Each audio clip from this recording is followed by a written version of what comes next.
नमस्कार, जय भारत, जय बिहार।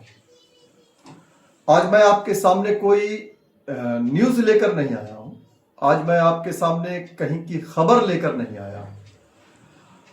जैसा कि आप सभी को पता है कि चुनाव का माहौल चल रहा है और 5 साल के तकदीर का फैसला होने वाला है आप लोगों के लिए, हमारे लिए, कि 5 साल हमें कौन चलाएगा, हमारे लिए कौन क्या करेगा, हम किसके अंडर में 5 साल तक रहेंगे।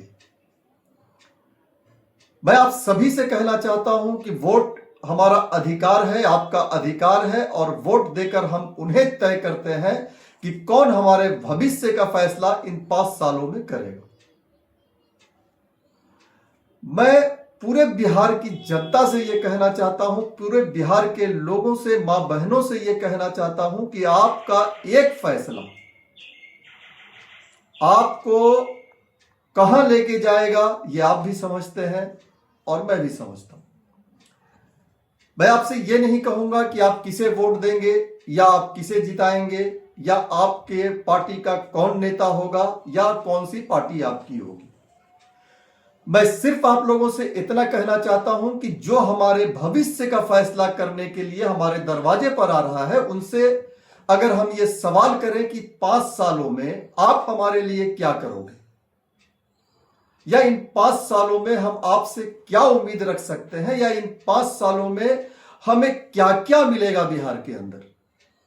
जैसा कि आप सभी जानते हैं कि बात रोजगारों पर भी हो रही है, बात बहुत सारी चीजों पर हो रही है, लेकिन मैं आप लोगों से यह कहना चाहता हूं कि रोजगार अगर हमारे बिहार में हो, बिहार के लोग जो बाहर जाकर कमाते हैं और वहां आधे से ज्यादा पैसा वो वही खा जाते हैं, अपने परिवार के लिए बचाते हैं और फिर घर भेजते हैं। अगर वही रोजगार बिहार में आ जाए, बिहार में मिले, तो थोड़ा कम सही लेकिन अपने परिवार के साथ, अपने लोगों के साथ कमा खा सकते हैं। तो सवाल यह नहीं उठता है कि आपके तकदीर का फैसला कौन करेगा, सवाल यह उठता है कि आप अपना फैसला किसे करने के लिए खड़ा कर रहे हो। आप उनसे ये जरूर पूछें कि हमारे बच्चे अगर पढ़ रहे हैं, हमारे बच्चे पढ़ेंगे, स्कूल जाएंगे, तो वो करेंगे क्या। जितने पढ़े लिखे लोग हैं वो बाहर जाते हैं और नौकरी की तलाश में रहते हैं, नहीं मिलती है, वो घर वापस आ जाते हैं।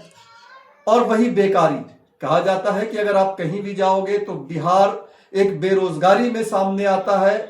बिहारियों को बेरोजगार माना जाता है, इन्हें यही माना जाता है कि यार ये किसी काम के नहीं, बस ईंटा और मजदूरी कर सकते हैं।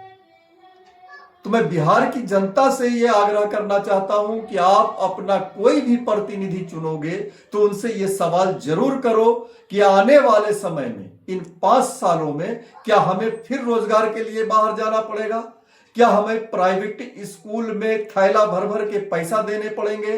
प्राइवेट स्कूल के अंदर जो कालाकांडी चल रही है, जो लूटने घसोटने का काम चल रहा है, क्या वो इसी तरह जारी रहेगा या सरकारी स्कूलों पर ध्यान दिया जाएगा? क्या गरीब के बच्चे पढ़ सकेंगे? क्या गरीब आदमी को जीने का हक होगा? आप हमारे लिए क्या करेंगे? तो मैं आप लोगों से यही कहना चाहता हूं कि वोट ही हमारा हथियार होता है और बड़ा सोच समझकर, बड़े दिमाग से दिल को थाम कर वोट दें और यह सोचें कि आने वाला 5 साल जो हमारे तकदीर का फैसला कर रहा है वो हमारे लिए क्या लेकर आएगा। आपका ये एक सवाल, आपका सिर्फ ये एक सवाल हो सकता है कि आने वाले इन 5 सालों में बिहार की तकदीर बदल दे।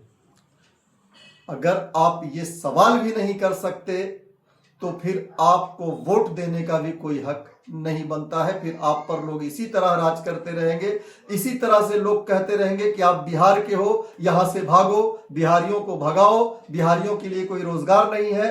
अगर हमें अपने बिहार में रोजगार चाहिए तो हमें ऐसा मंत्री चाहिए जो हमारी तकदीर को बदलने की ताकत रखे, जो हमारे लिए रोजगार का ताकत रखे, जो हमारे बच्चों को पढ़ाने के लिए उस पर मजबूती से ध्यान दे, जो हमारे लिए कुछ कर सके। तो आप ये सवाल जरूर अपने प्रतिनिधियों से करें कि हम आपको वोट दे रहे हैं तो हमारे लिए क्या है यहां पर और हम क्यों आपको वोट दें। तो आज तक के लिए बस इतना ही। देखते रहिए जय भारत जय बिहार।